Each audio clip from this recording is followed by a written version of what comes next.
Hello. Welcome once more to the Foundations of American Democracy. I am Dr. Nicole Warmington Granston, and today we'll be looking at American public policy. With that, you'll find that we'll try to explain how public policy is created in the United States, how domestic and foreign policy operate, the main goals and institutions involved in policymaking, as well as we'll focus on social policy, economic policy, fiscal and monetary policy, and the evolution of U.S. foreign policy. Thus, you find that this presentation would aim to explain how problems become public policy. We review the U.S. domestic and foreign policy history, examine what makes policy effective, understand fiscal and monetary policy, learn the three goals of foreign policy, and identify who shapes foreign policy. Now, let's define what is foreign policy. Or should I say, what is public policy? Sorry. Now, public policy refers to the actions, decisions, and programs government use to address problems and achieve goals. We find that public policy transforms political ideas into government action. With that, the simple definition is as follows: that public policy is what government chooses to do or not do to solve public problems. Now, this goes through a policy-making process. The general steps of the policy-making process is as follows. Problems are identified, government officials debate solutions, policies are adopted, programs are implemented, and outcomes are evaluated. So we find that public policy is shaped by politics, economics, public opinion, and institutions. So let's look at domestic policy. I will start by discussing social policy. Now, American social policy is often more controversial and less expansive than other industrialized countries. The main sources of expansion has often happened during times of war or severe economic crises. You find that national emergencies increase pressure for government action. Some major social programs that have been passed have included Social Security, which provides old age insurance and retirement support, unemployment insurance, which assists unemployed workers, as well as Medicare and Medicaid, which provides health and disability benefits. So you find overall, when you think about social policy, is that major crises push the government to expand social protections. Next, on the domestic policy, we'll look at economic policy making.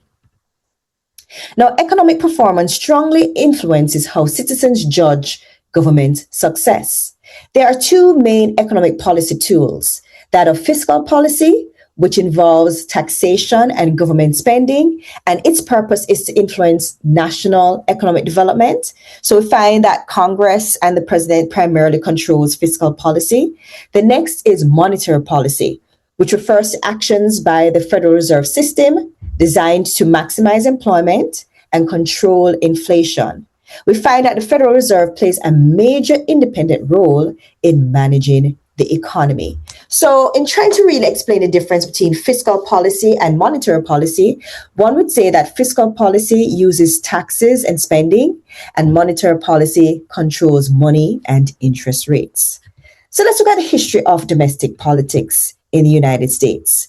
We've seen where the president's role in domestic policymaking grew significantly after the 19th century. Reasons for expansion included industrialization, where we saw America shift from an agricultural to an industrial economy that created new national problems. Another reason has been the national budget leadership, where presidents have gained influence through budget management. Third, because of economic emergencies, where crises required national responses instead of local solutions. So you find that generally, modern presidents became central domestic policy leaders because society became more complex. Now let's just look at foreign policy and our main foreign policy goals. We've had three major goals in American foreign policy. The first is security.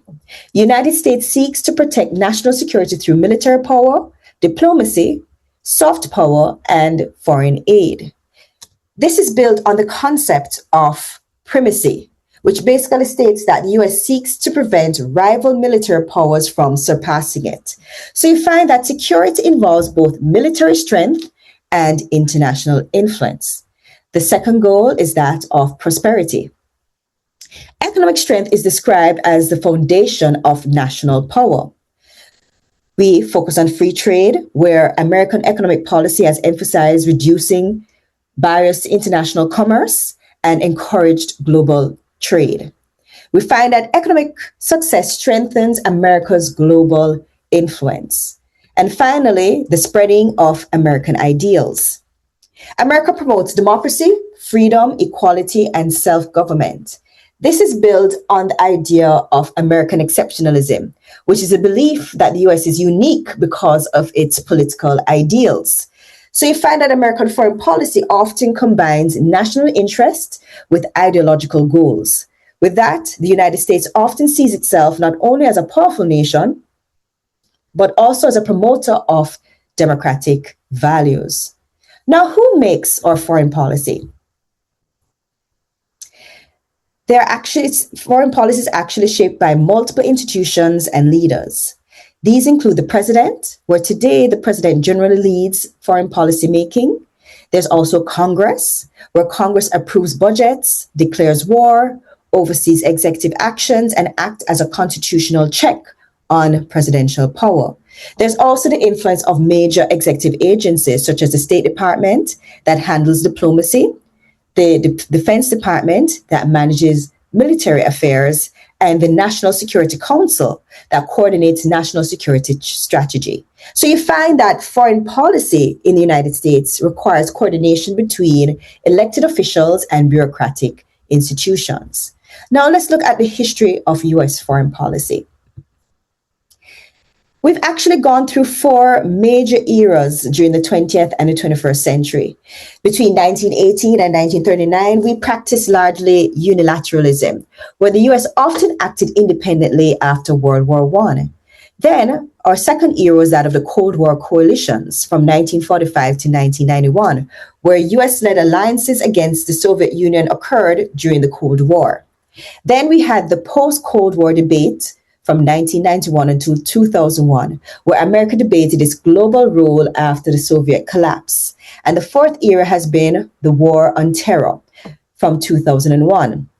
We find that following September 11th attacks, the United States has focused heavily on counterterrorism. It should be noted, however, since Obama administration, there has been an attempt to move away from the War on Terror framework. We've largely done that, but there's been some difficulties where now our focus is largely on multilateral issues. So the core takeaways I wanted to get from American foreign, or should I say American public policy, is that public policy transforms political ideas into government action, that social and economic policy are central parts of our domestic policy, that fiscal and monetary policy shape economic performance, that presidential leadership in policy making expanded during industrialization and crises, that American foreign policy focuses on security, prosperity, and spreading democratic ideals.